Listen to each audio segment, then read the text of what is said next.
Space में अक्सर जो दिखता है वो सच नहीं होता, और कभी-कभी पूरा ब्रह्मांड हमें एक ऐसी सच्चाई दिखाता है जो हमारी समझ, हमारी साइंस दोनों को हिला देती है। एस्ट्रोनॉमर्स ने हाल ही में एक शॉकिंग डिस्कवरी की है। हमारा पूरा सोलर सिस्टम हमारी लिस्ट अकॉर्डिंग एक्चुअल स्पीड से लगभग 4 गुना ज्यादा फास्ट चल रहा है। Yes, 4 times. इमेजिन करो, हम अभी भी यूनिवर्स में दौड़ रहे हैं, but way faster than we ever believed.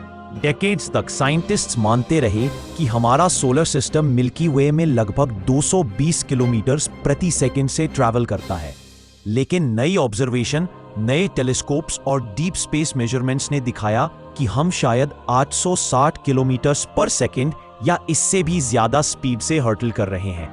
इतनी स्पीड कि अगर आप 1 सेकंड में अपनी उंगली चटकाएं तो हमारा पूरा सोलर सिस्टम लगभग 860 किलोमीटर ट्रैवल कर चुका होगा।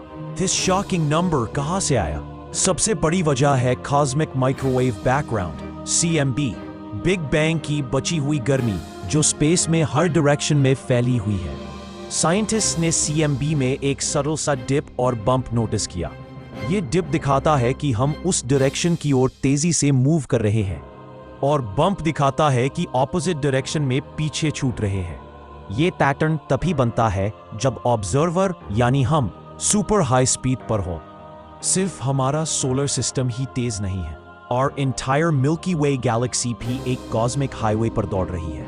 हम मिल्की वे में घूम रहे हैं, हम गैलेक्सी के सेंटर के चारों ओर घूम रहे हैं, और पूरा गैलेक्सी भी यूनिवर्स की ग्रेविटी के अनुसार खिंच रहा है। ये मल्टी लेयर्ड मोशन हमें लगातार स्पीड अप करता है। हम इतनी तेज स्पीड से मूव क्यों कर रहे हैं? जवाब है एक invisible giant, the great attractor. यह यूनिवर्स का एक रीजन है जिसकी ग्रेविटी इतनी स्ट्रांग है कि पूरी की पूरी गैलेक्सीज उसकी तरफ खिंच रही है।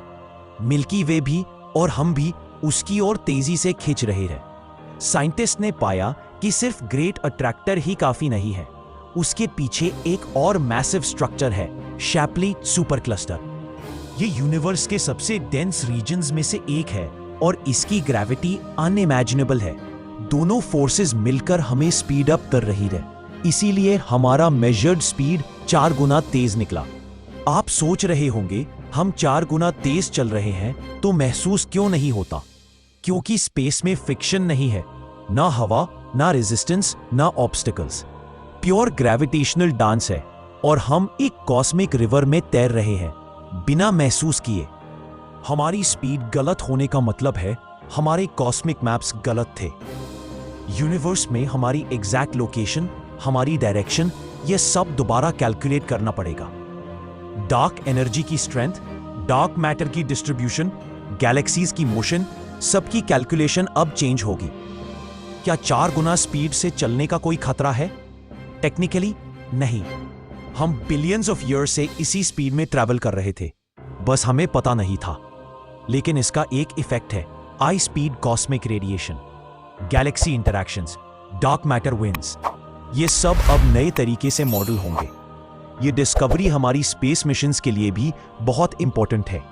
इंटरस्टेलर प्रोब्स भेजने हो, गैलेक्सी मैप्स अपडेट करने हो, या भविष्य में मिल्की वे से बाहर ट्रैवल करना हो, न्यू स्पीड डेटा हमें रियल नेविगेशन देगा।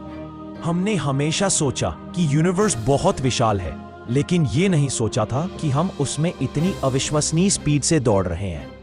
हम एक कॉस्मिक स्पेसशिप में बैठे हैं, जहां इंजन कोई मशीन नहीं, बल्कि ग्रेविटी, डार्क मैटर और स्पेस टाइम की इनविजिबल फोर्सेस हैं।